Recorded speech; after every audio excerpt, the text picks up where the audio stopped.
What's up, YouTube? Welcome back to my channel. You guys already know what we do here, man. We break down scary and creepy videos, man, from TikTok Reels to IG Reels to YouTube videos, man. Anything and everything you can find right here on this channel. Got a good one for you guys today, man. Don't want to waste you guys' time. Stop on in.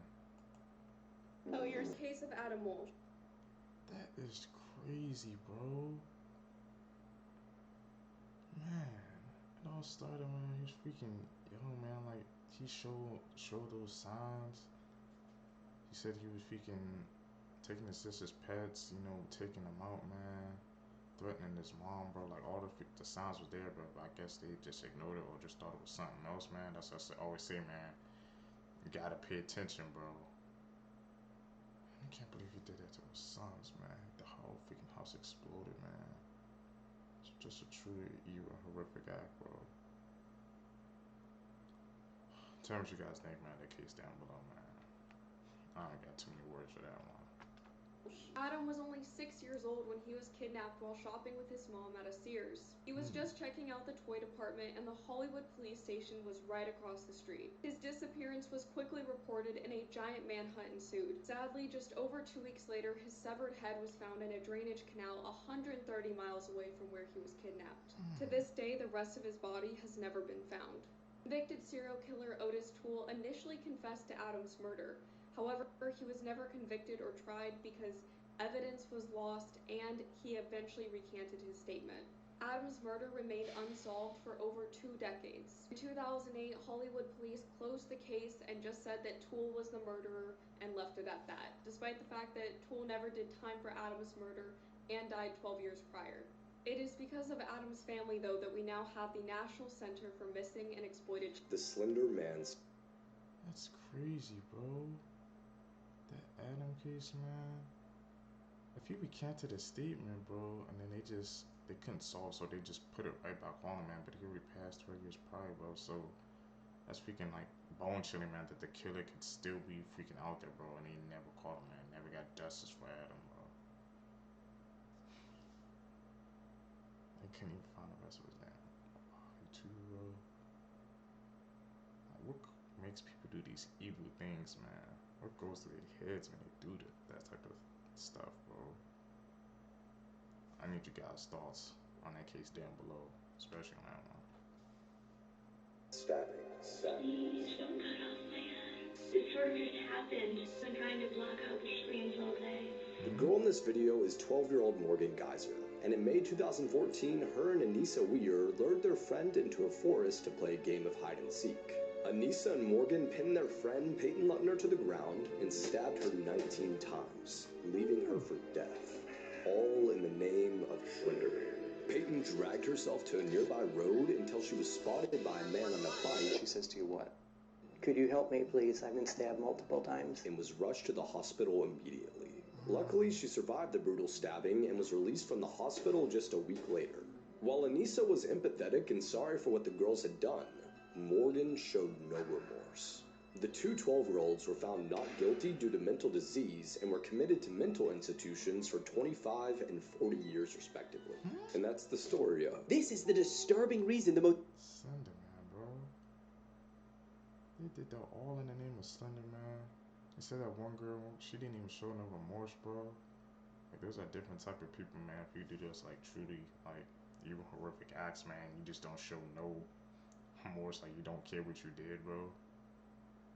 Luckily, man, she survived that freaking brutal attack, man. But that's just freaking crazy. But off of Slender Man, like some dark fantasy type deal, bro. Tell me what you guys think, bro, down below about that case. most inbred family in America, bark and grunt. Now, the Whittakers have been around for a while now, but how it all started is insane. Two identical twin brothers, Henry and John Whittaker, had a child each, John and Gracie, that ended up marrying and having a staggering 15 children together. And it also turns out that one of the twins, John, had Gracie with his cousin. The children have now grown up and live in a town called Odd. They're known to bark, grunt, and run away if approached by strangers. And big shout out to their neighbors, because they're known for being very protective of the family from outsiders coming in and making fun of them. It's believed that due to the severity severity of the inbreeding. A number of the children who actually made it through childhood suffer serious mental disabilities, including level 3 nonverbal autism, leaving individuals like Ray to only communicate through barks and grunts. Man, bro. So that whole family tree, man. Two twin brothers had the kids and they fell for each other, and that's how it all started, bro. Man, I couldn't freaking imagine seeing that, bro. And they said they had to communicate through barks and grunts because of, I guess, the way they were born, man. Ooh, that's. I don't really have too many words to say on that case, man. I need you guys' thoughts down below on that one. That just freaking blew my damn mind, bro. Whew.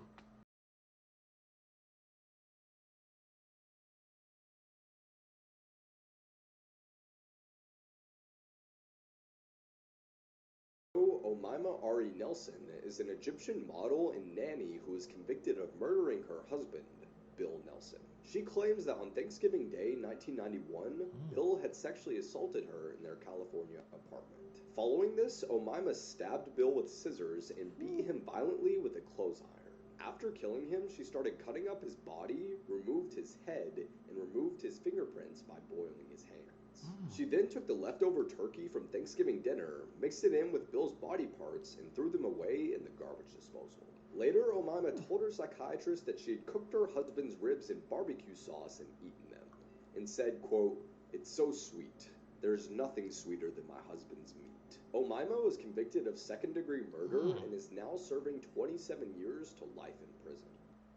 An NBA legend once got a 12-year-old girl pregnant, and the baby went to the NFL. Welcome back to the dark side of the NBA, where we are breaking down the weirdest conspiracies in NBA history that have been proven true. And each day, they get darker and darker. Karl Malone is perhaps a top 5 forward of all time, and he was the main player responsible for bringing the Jazz to back-to-back championships back in the 90s. But off the court, he was bad news. When he was 20 years old at Louisiana Tech, Malone met a 12-year-old girl named Gloria Bell. Malone took their relationship too far and ended up impregnating the minor. The girl's parents took him to court, and Malone was confirmed to be the biological father from a paternity test. It was originally ruled that Malone would have to pay $125 a week in child support, but he refused to do so. He then reportedly settled the case with the Bells outside of the court for a confidential amount of money, but the kid Malone refused to help raise was Demetrius Bell. Bell ended up being a football star, even though he never played a down of high school football and didn't even go to college with the intent to play. But after walking on the team, he got drafted into the NFL and ended up playing for 6 seasons. So follow All He'll Be for more untold athlete stories. It's freaking really true. I've heard about that before, man, but I didn't know if that was like true or false with the Karl Malone things, man. How was son became a freaking, he's in the NFL for 6 seasons, but got his mom put that so freaking young, man. And you know that's freaking. What's it that y'all know what's going on with, I guess, with Josh Giddey, the stuff he's been going on now. Now I see, I guess, the comparison. A lot of people be trying to freaking compare, I guess, Karl Malone to Josh Giddey because I guess the stuff they both did. It's freaking crazy, man. He was still allowed to play? What the heck, bro? That's just, it shows you if you have that type of power and pull, bro, you can try to, you can get away with, they be getting away with anything and everything, man. Tell me what you guys think, man, about that case down below, bro. Like I said, we're learning new things with y'all every single day, man. Let's talk about the Night Lady. Oh, this is a true story.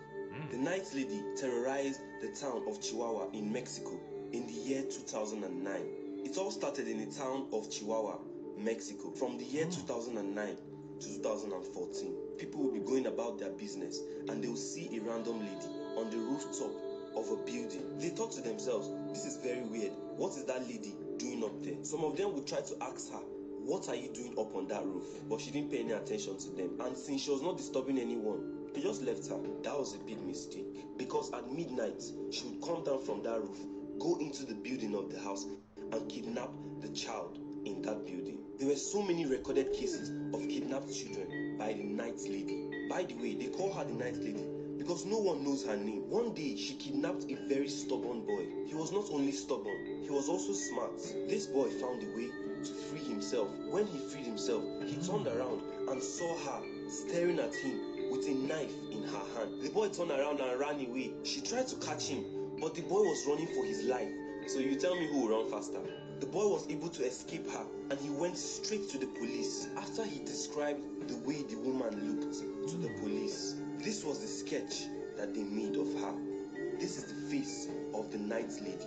In that same night, this picture was taken by a 14-year-old girl. If you look very closely, you see her standing on the roof. But the girl who took this picture went missing shortly after. She was never found. All the children who she kidnapped were never found. She was never found. This is one of the biggest mysteries in Mexican crime history. How will all these children go missing and someone will tell me they can't find one woman of whom they have a picture? But tell me, what would you do if you saw a woman standing on your roof in the middle of the night?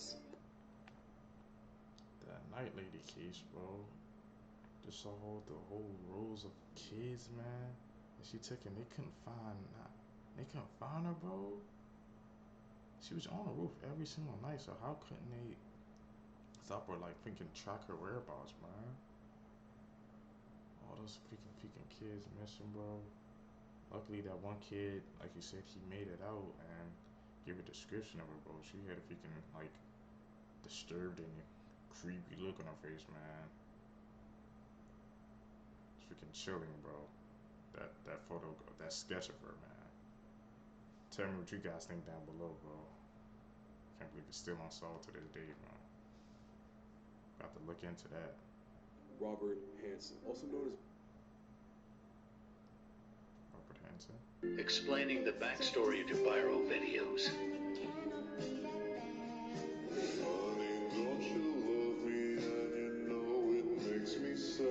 The young lady in this viral video is Victoria Mendoza, who was 22 years old when she attacked her girlfriend of 5 years, 21-year-old Tawny Bird.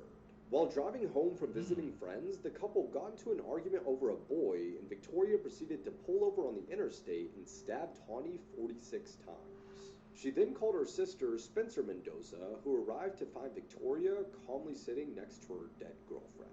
Mendoza was charged with first-degree murder and was sent to the Utah State Prison, where she was allowed visitation rights. But due to social distancing, these visits were virtual on Zoom, which led to a friend of Victoria's recording videos of her that went viral on TikTok.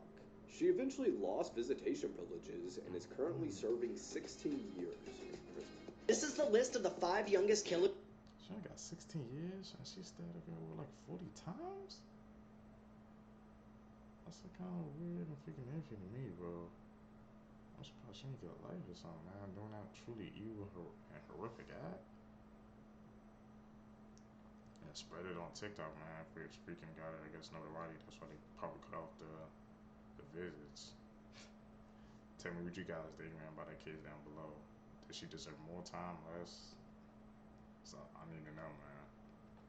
In the United States. In 1925, Elsa Thompson was just 7 years old, and she put ground-up glass in her younger sister's food and would routinely poison the food she made for family members and caretakers. In 1899, Lizzie Cook, at just 6 years old, set her 2-year-old brother on fire. However, the outcome of her crime is difficult to research and not much is known. In 2000, an unnamed 6-year-old boy brought a gun to school and fatally shot his 6-year-old classmate Kayla Rowland. He had a horrible home life and was known to have behavior issues like swearing at teachers, giving the finger, and stabbing another girl with a pencil. And on February 29th, he went up to Kayla and said, "I don't like you," before shooting her. In 1929, 6-year-old Karl Newton Mahan got in a fight with an 8-year-old boy over some scrap metal they were going to sell. Karl went back to his house, grabbed his father's 12-gauge shotgun, and went back to the boy and shot him. In 1897, 4-year-old Retta McCabe was described as being a smiling, normal child, but in an instant she would turn into an uncontrollable evil demon, and during this phase she threw her infant brother to the ground, which ended up being fatal. All those freaking young killers, man, with the last one, bro. She was like 4 years old, man. They said how she could just turn into a freaking demon on a switch like that, bro. Man. Goes to show you, man, doesn't matter how old you are, bro. Young, teenager, adult, old, man, even freaking kids, bro. Everybody's freaking capable of doing truly and evil, horrific acts, man. They were so young, man, doing those too, bro. Tell me what you guys think, man, in the case down below. Is it the upbringing? Is it something else, man? I need to know, bro. North Korea had just sentenced a 2-year-old baby to life in a prison camp after their parents were found in possession of a Bible. The new report from the U.S. State Department details that Christians are perceived as a hostile class and a serious threat to loyalty to the state. If found with a Bible or praying, people have faced imprisonment, forced labor, torture, sexual violence, and execution. In fact, a member of their own government was found with a Bible and he was later executed in front of a crowd of 3,000 people. Here's why you never mess with a chimp at the zoo. What you're seeing is footage of a chimpanzee hurling a bottle back at zoogoers after it was tossed in his enclosure. He throws it with bloody Hawkeye accuracy. And he even gives it a bloody run-up as the bottle smashes through the girl's phone and hits her face. The girl was left with a cut on her forehead and a broken screen, but otherwise seems to be okay. The chimp has become known for hurling mud balls at people, but bottles is a new one. Yeah, that got me in the beginning, man. They sentenced a 2-year-old to life? How the heck can you sentence a 2-year-old to life? And it was freaking saying how if he was a Christian or something, I guess if he was a Christian, how they would do things to you, I guess, over in different states and stuff like that, bro. Different state, different rules, man. Always gotta know, man. I guess going into where you going, bro, what's allowed and what isn't, man. That's how you have to know what places you can't go, bro. Crazy, man. 2-year-old sentenced to life, man. I'm about to do some more research to that, man, because that one's kind of iffy. I don't know if I believe that one. That one is, you guys know the drill. This case is extremely graphic and disturbing. This man advertised for a man to eat and disturbingly found a willing victim. This is the case of the Rotenburg cannibal. Armin Muse was abandoned by his dad at the age of 8, and he lived with his mum in a huge isolated farmhouse in Germany. As a child, he secretly fantasized about killing and cannibalizing his friends so they couldn't leave him. In March 2001, he posted on a dark website called the Cannibal Cafe. He was seeking a young, well-built man who wanted to be eaten. Shockingly, he found someone willing to oblige. The man in question was Bernd Brands, a 43-year-old engineer from Berlin. On the 9th of March 2001, he made his way to Armin's house to undertake their sick fantasy. Armin gave Bernd 20 sleeping tablets, alcohol and cough syrup, and set up a camcorder. The pair agreed to cut Bernd's pee off and eat it together. Armin used a kitchen knife to perform the brutal act. He then fried it in garlic and wine to make it more palatable. However, he accidentally burnt it, so ended up feeding it to his dog.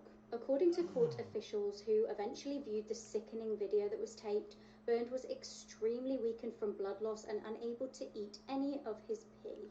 Armin ran his victim a bath and then read a Star Trek book. At this point, his victim was bleeding to death and floating in and out of consciousness. After praying, Armin stabbed his victim and then hung his body on a meat hook.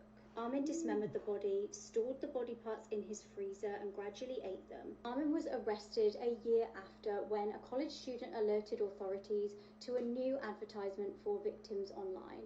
Police searched his home and made a horrifying discovery. They found some of the victims' body parts as well as the gruesome videotape. Armin was convicted of manslaughter and sentenced to 8 years in prison. Interestingly, while in prison, he became a vegetarian. In April 2005, there was a retrial due to an appeal of his sentence. Prosecutors argued he should have been convicted of murder. In 2006, he was convicted of murder and sentenced to life imprisonment. Breaking news, the family...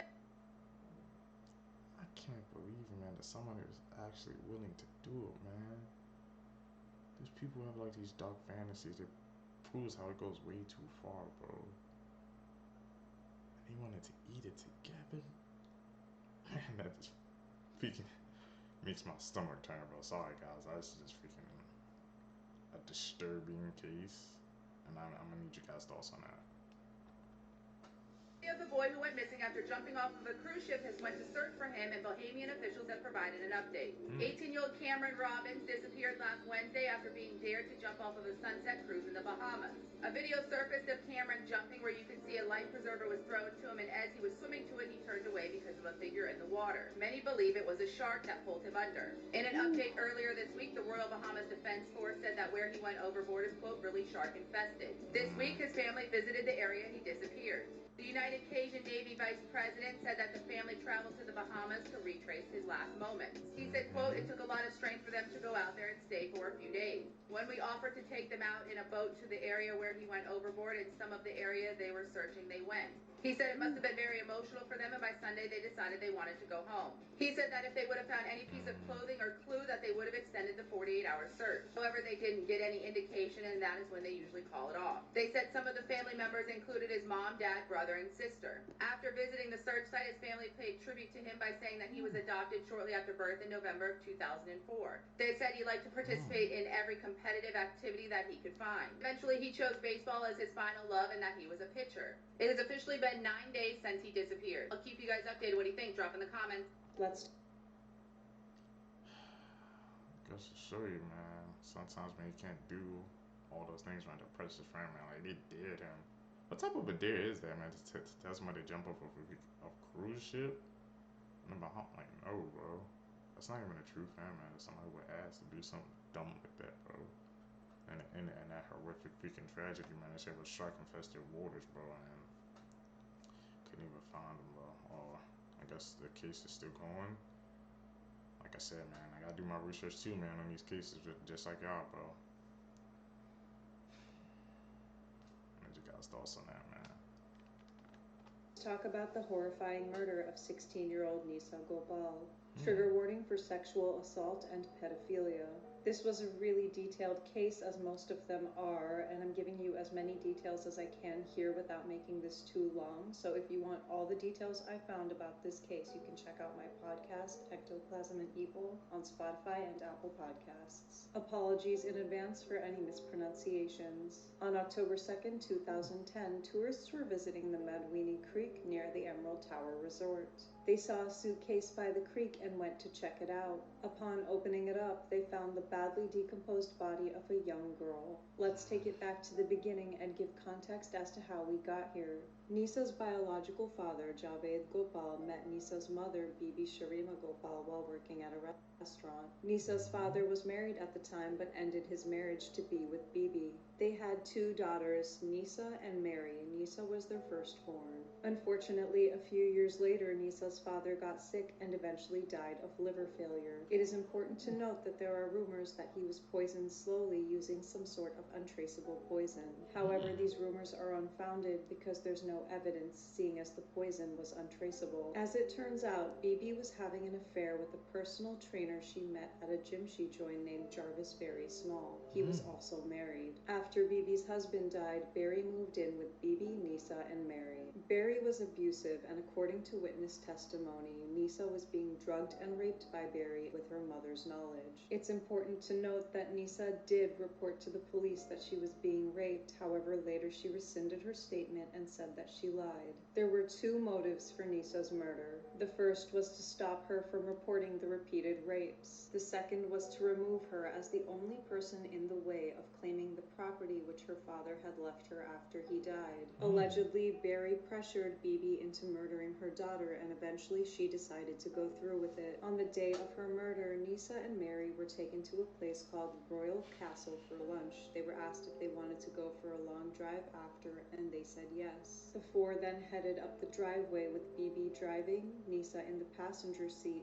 Barry behind her, and Mary next to him. They arrived near Splashman's Fun Park, and Bibi turned onto a trail near the Emerald Tower Resort, which was Nissa's favorite place. They drove for approximately 1 mile and stopped. Barry got out of the car and dragged Nissa out by her neck while she was panting for breath. Bibi turned up the music in the car to make sure Mary didn't wake up. Barry took Nissa around the car where she fell to her knees and screamed, "Mary, Mary, wake up." Barry then took a piece of wood from the car and hit the back of Nissa's head. He continued to hit her as she laid on the ground. Her head was battered beyond recognition. The last sound Bibi heard from her daughter was a, quote, moaning sound. The mom went along through a freaking evil and horrific plan, bro.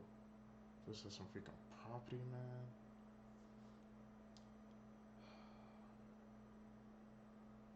I can't believe the mother will go through with that freaking evil, horrific plan, bro. This world, man, like I said, it can truly be a dark place, bro. Nobody's truly safe, man. Crazy. Truly crazy, man. Like I said, YouTube, bro. We watch these videos together, man. Like I said, it's always up to you guys to do your own research. Like it's up to me. Don't believe what I say. Don't believe what the video say. Always do your own research, man, and come up with your own conclusions. But like I said, guys, hit that like button, man. Hit that subscribe button, man, so we can grow to this algorithm, man. We can grow even faster, man. Like I said, you gotta know the main goal right now, trying to hit 1,000 subscribers. So I appreciate every sub, every like who's been with me so far on this journey, man. Like I said, I know we can do this, man. I know we can grow into a huge community, man. I just need you guys' help. Also, man, like I said, tell me in the comment section down below, guys, if you guys have any name for the communities, because like I said, by the end of the month, I'm trying to give us a name. Going to the new year, but I want to have a name for our community. Guys, I'm catching the next one. I'm out. Peace, YouTube.